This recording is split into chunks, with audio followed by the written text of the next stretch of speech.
तथाकथित अदृश्य शक्ती काल्पनिक असण्याची शक्यता जास्त. राजाभाऊ राऊत एकतर्फी निवडून येण्याची शक्यता जास्त. महायुती पूर्णपणे पाठीशी असल्यामुळे विजयाची निर्विवाद शक्यता जास्त. महायुती बरोबरच महाविकास आघाडीचे मतदार राजाभाऊंच्या पाठीशी असल्याची शक्यता जास्त. राजाभाऊंना किमान 500 मतं मिळण्याची शक्यता जास्त. नमस्कार, मी नीता देव. आपण पाहत आहात बार्शी टुडे युट्यूब चॅनल. बार्शीचे माजी आमदार राजाभाऊ राऊत भावी आमदार ठरण्याची शक्यता जास्त आहे. माढ्याचे खासदार धैर्यशील मोहिते पाटील व्यक्त करत असलेला अदृश्य शक्तीचा दावा खोटा असण्याची शक्यता जास्त आहे. जिल्ह्यातले भाजपाचे, शिंदे सेनेचे आणि राष्ट्रवादीचे सुद्धा आमदार जर उघडपणे या सर्व निवडणूक प्रक्रियेत राजाभाऊंबरोबर उघड फिरताना दिसत असतील आणि सर्व निवडणुकी यंत्रणा राबवताना त्यांचा सहभाग अगदी सहजासहजी लक्षात येत असेल, तर महाविकास आघाडीच्या वतीने उभे असलेले शरद पवार यांच्या राष्ट्रवादीचे उमेदवार वसंतराव देशमुख यांचा पराभव होण्याची शक्यता जास्त आहे. आज वेगवेगळे एक्झिट पोल येत आहेत, पण माझ्या मते ही निवडणूक एकतर्फी झाली आहे. राजाभाऊंनी जिल्ह्यातल्या सर्व विधानसभा मतदारसंघात लावलेली फीडिंग यशस्वी ठरली आहे. राजकारणात काय लागतं हे गेली 30 वर्ष राजकारणात असलेल्या राजाभाऊंना चांगलंच माहिती आहे.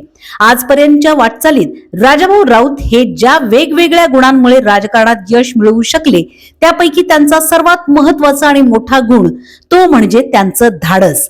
विधान परिषदेच्या निवडणुकीत भाजपाची उमेदवारी मिळवण्यासाठी मोठी स्पर्धा होती. अनेक तगडे नेते उमेदवारी मिळवण्याच्या शर्यतीमध्ये सर्वस्व पणाला लावून उतरले होते, पण राजाभाऊंनी ही उमेदवारी खेचून आणली आणि आपल्यावर मुख्यमंत्री आणि पक्षाचा कसा विश्वास आहे हे दाखवून सुद्धा दिलं आणि सिद्ध केलं. विधान परिषदेची उमेदवारी मिळवण्याचं खूप मोठं आव्हान होतं, पण ते आव्हान राजाभाऊंनी सहज स्वीकारलं आणि त्याच वेळेस त्यांचा विजय सुद्धा निश्चित झाला होता. आज राज्यात आणि केंद्रात भाजपाची सत्ता आहे. या सत्तेच्या विरोधात जाण्याची घोडचूक सोलापूर जिल्ह्यातील भाजपाचा आणि महायुतीचा एकही नेता करेल असे अजिबात वाटत नाही. विधान परिषदेची भाजपाची उमेदवारी आणि विजय या बाबी मुख्यमंत्र्यांची आणि पक्षाची प्रतिमा व प्रतिष्ठेसाठी महत्वाच्या आहेत. त्यामुळे या पक्षाच्या प्रतिष्ठेला धक्का लावण्याचं धाडस जिल्ह्यातील महायुतीचा कोणताही नेता करेल असं वाटत नाही. त्यामुळे राजाभाऊंनी लावलेली फिल्डिंग यशस्वी ठरेल आणि त्याचप्रमाणे राजकारणात साम, दाम, दंड, भेद सर्व काही वापरावं लागतं.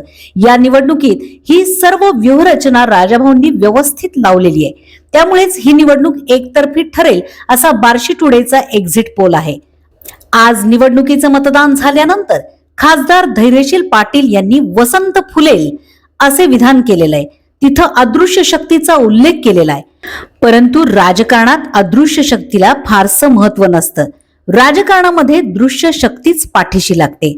हे 22 तारखेला खरं ठरेल असं मला तर वाटतंय. तुम्हाला काय वाटतंय? माझ्या बार्शी टुडे युट्यूब चॅनलच्या कमेंट बॉक्समध्ये नक्की कळवा आणि यासाठी पाहत रहा फक्त बार्शी टुडे युट्यूब चॅनल.